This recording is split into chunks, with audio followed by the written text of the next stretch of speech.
widow of Chinese Nobel Peace Laureate Liu Xiaobo now on her way to Germany. Taiwan braces for a super typhoon. And Donald Trump nominates a conservative Catholic to the Supreme Court.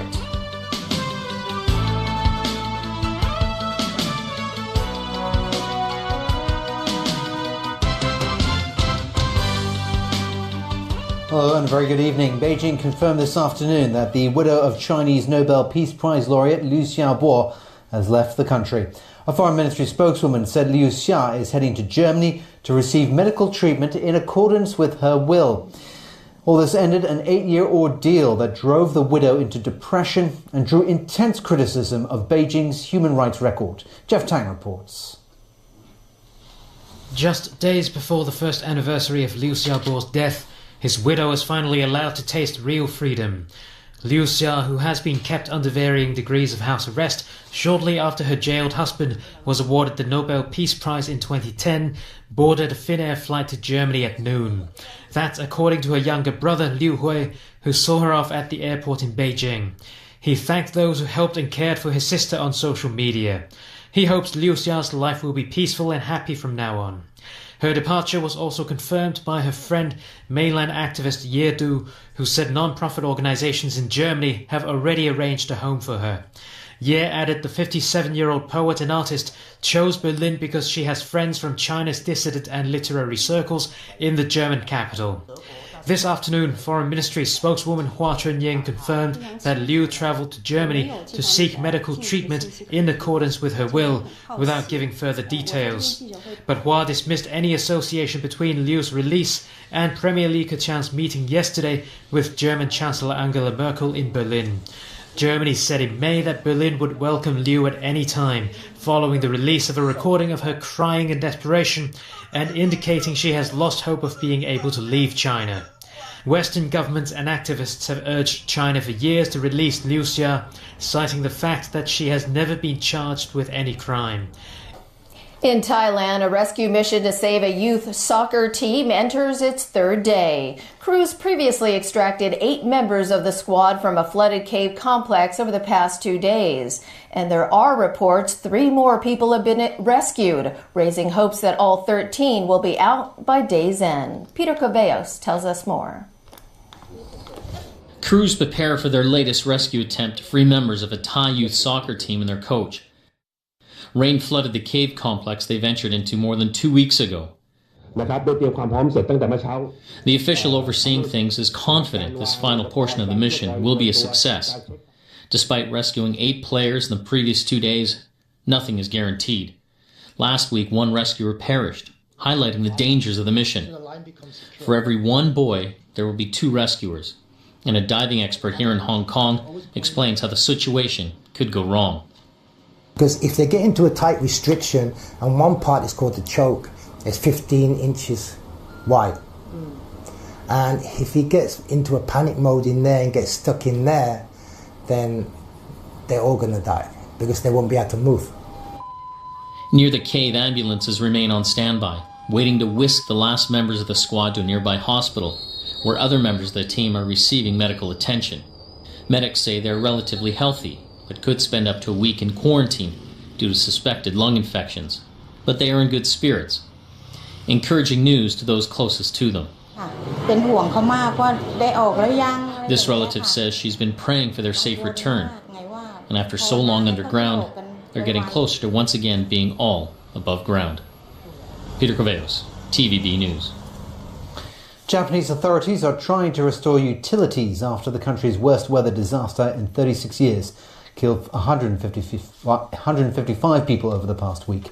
Survivors face hot temperatures and a lack of water as rescuers keep up the search for victims. Torrential rain unleashed floods and landslides in western Japan, bringing death and destruction, especially to neighborhoods built decades ago near steep slopes. Officials say about 67 people remain missing. Japanese Prime Minister Shinzo Abe cancelled an overseas trip to cope with the disaster, which at one point forced several million people from their homes. Power has been restored to all but 3,500 households, but more than 200,000 people remain without water. Taiwan is bracing for Super Typhoon Maria, with some transport services being suspended. The storm is expected to hit the northern part of the island the hardest, bringing landslides and flash floods. As of this morning, Taiwan's Central Weather Bureau said Maria was in 500 kilometers of northeastern Yilan County. It's heading towards the island from the Pacific Ocean at a speed of 30 kilometers per hour. The government announced the early closure of schools, with work ending at 4 p.m. Troops were deployed in some areas, with heavy rain and winds expected later today and tomorrow. China Airlines said some flights could be delayed or canceled because of the typhoon. Also in Taiwan, former President Ma Ying-jeou has been charged with criminal breach of trust. That's in connection with the sale of assets by the island's former ruling party Kuomintang, or KMT. Ma was chairman of the KMT when 3 party-owned media companies, China Television, Central Motion Picture Corporation, and the Broadcasting Corporation of China, were sold to Albert Yu.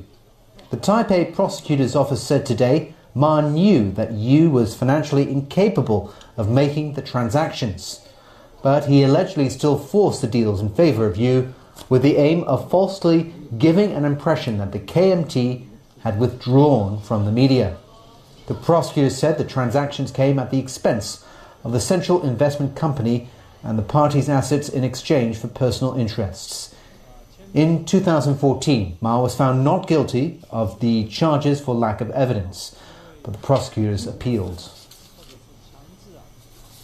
In Europe, British Prime Minister Theresa May holds a meeting of her cabinet today, a day after 2 ministers quit in protest at her plans for trade ties with the European Union after Brexit. Former Foreign Secretary Boris Johnson and Brexit Minister David Davis both denounced a plan that the cabinet had agreed on Friday, fueling speculation that May could face a leadership challenge. Johnson and Davis both resigned within hours of each other, saying they could not back plans agreed over the weekend for the UK's relations with Europe post-Brexit. 3 junior ministers also quit their posts. Johnson, the former British Foreign Secretary, wrote in his resignation letter that Brexit should be about opportunity and hope, adding that the dream is dying, suffocated by needless self-doubt. After replacing Davis with Dominic Raab as the new minister in charge of leaving the EU, May appointed Jeremy Hunt to fill the shoes of Johnson at the Foreign Office. My principal job at a time of massive importance for our country is to stand foursquare behind the Prime Minister so that we can get through an agreement with the European Union based on what was agreed by the Cabinet last week in Chequers. Soon afterwards, May met with Conservative lawmakers in a bid to calm the atmosphere in the deeply divided party, warning continued divisions only play into the hands of the opposition. In Parliament, the leader of the opposition Labour Party accused May of being incapable of negotiating a Brexit deal, given the deep splits among her own ministers. We have a crisis in government, 2 Secretaries of State have resigned, and still we're no clearer on what future relationship with our nearest neighbours and biggest partners will look like. Workers and businesses deserve better than this. The resignations have fueled speculation that May could face a leadership challenge from those demanding a harder, more radical Brexit than the one she advocates. For now, May appears to be holding her ground as PM, but there's a lingering sense another crisis could topple her. U.S. President Donald Trump has nominated Brett Kavanaugh to fill the vacancy on the U.S. Supreme Court. While Democrats vow to block the nomination, Trump supporters hail the move. When replacing Justice Anthony Kennedy, President Trump chose a candidate who actually clerked for Justice Kennedy. Judge Kavanaugh has impeccable credentials, unsurpassed qualifications, and a proven commitment to equal justice under the law. A graduate of Yale College and Yale Law School, Judge Kavanaugh currently teaches at Harvard, Yale, and Georgetown. Throughout legal circles, he is considered a judge's judge. The 53-year-old federal appeals judge, who also served in former President George W. Bush's administration, gratefully accepted the nomination. If confirmed by the Senate, I will keep an open mind in every case, and I will always strive to preserve the Constitution of the United States and the American rule of law. Experts say Kavanaugh will reshape the federal judiciary. Having another conservative on the Supreme Court could lock in a 5-4 conservative majority for at least a generation. That's why Democratic lawmakers and liberal groups staged a late-night protest on the steps of the Supreme Court. Because Kavanaugh is Catholic, critics fear he could clear the way for state laws that make it harder to get an abortion and stall further development of gay rights. What is at stake is women's freedom, our freedom to make our own decisions. Judge Kavanaugh would be a threat to women's reproductive rights and a threat to LGBTQ equality. Others rallied to support Kavanaugh. Trump's choices were supposed to be constitutional jurists, and that's what we want. Roe was not constitutional, and there's no right to kill one's child in the Constitution. The majority of Americans voted Trump in on a promise that he would elect and nominate a pro-life Supreme Court justice, and that's what he's done tonight. Still, Democrats vow to press Kavanaugh on his views towards the landmark 1973 Roe v. Wade ruling that legalized abortion nationwide. The next nominee has an obligation to share their personal views on these legal issues. It's a new era in Turkey with President Recep Tayyip Erdogan sworn in for another term. His motorcade made its way to Parliament. There he named a new cabinet which includes his son-in-law as finance minister. Erdogan won re-election 2 weeks ago under a new system. He became the country's most powerful leader. Now the president can select his own cabinet, regulate ministries and can fire civil servants without parliamentary approval. Critics say it's too much power for one ruler and has no checks and balances. Erdogan claims the new system is needed for stability and to avoid another coup attempt like the one in 2016. And still to come on the news tonight. The city's first bike-sharing service will shut down next week. 5 men arrested on suspicion of vandalising KMB buses. And in London, Prince Louis's christening.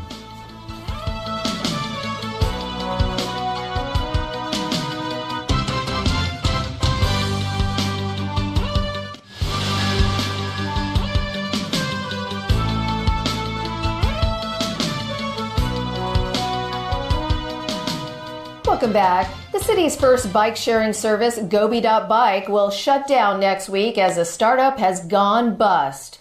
Meanwhile, lawmakers called on the government to enhance regulations of such businesses to give them a better chance to thrive. Sharon Tang has more. So long, farewell. Right now, the revenue is not enough to cover all the costs, and we don't have any more investment to continue the business. So I think what Hong Kong needs is maybe more bicycle lanes and more bicycle parking to create like a more bicycle-friendly city. So what's next? The company already stopped accepting new payments today, while existing users can keep using the bikes until next Tuesday. A $399 deposit will be returned to users, but the remaining value in their accounts will not be refundable. This could be sad news for cyclists and current users, but to these Tai Po residents, these bikes could be a mess. This woman said she cannot accept how the bikes are parked sometimes, which block people's way. Some lawmakers also raised similar concerns and questioned what will happen to the bikes now that the company is closing its doors. Ben Chen says it would be unreasonable if public money is used to clear up the abandoned bikes. The government has had an uncaring attitude towards the bike-sharing business, when in fact this kind of service makes money and should be given the appropriate support, Jeremy Tam added.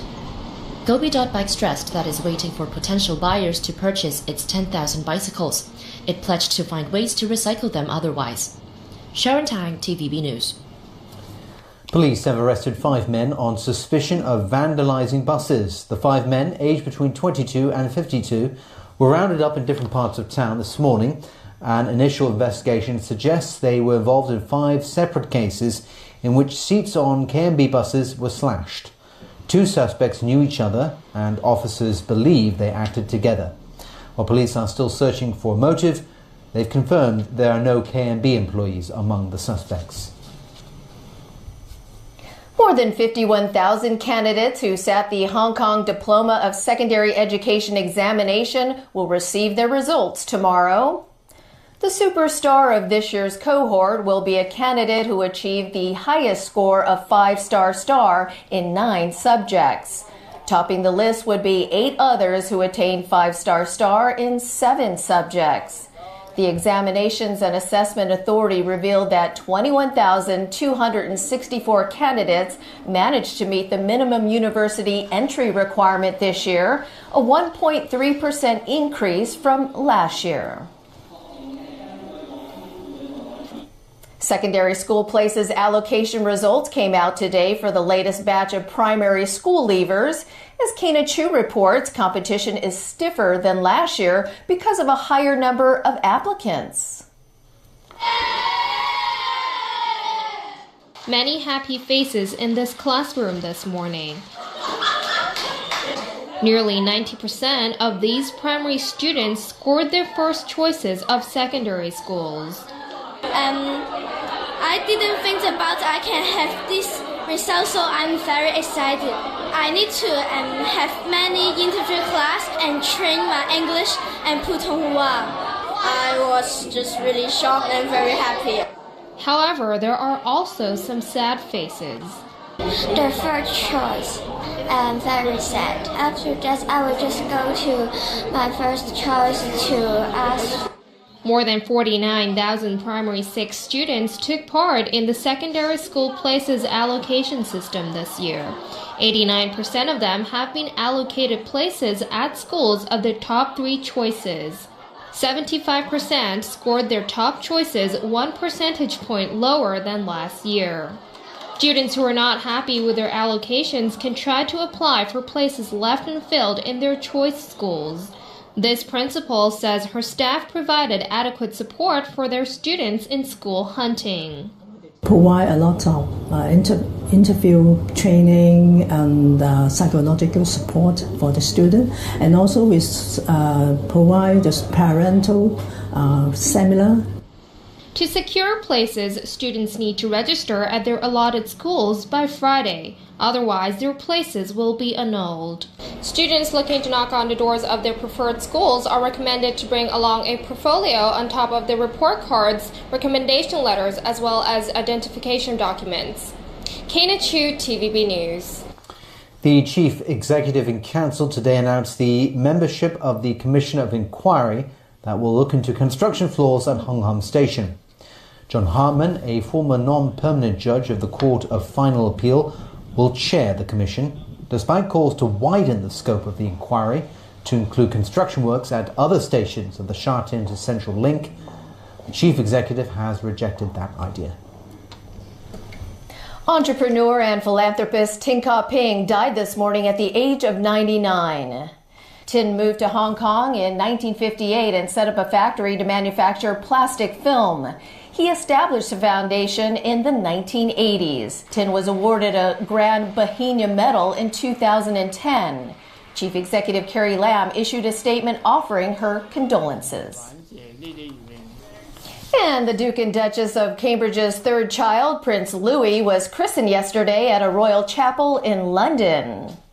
The service was attended by guests including Prince Charles and his wife Camilla and newlyweds Prince Harry and Meghan. Louis' siblings, Prince George and Princess Charlotte, also watched the ceremony at the Chapel Royal in St. James Palace. Queen Elizabeth II and Prince Philip did not attend. And that's our news. Bye for now.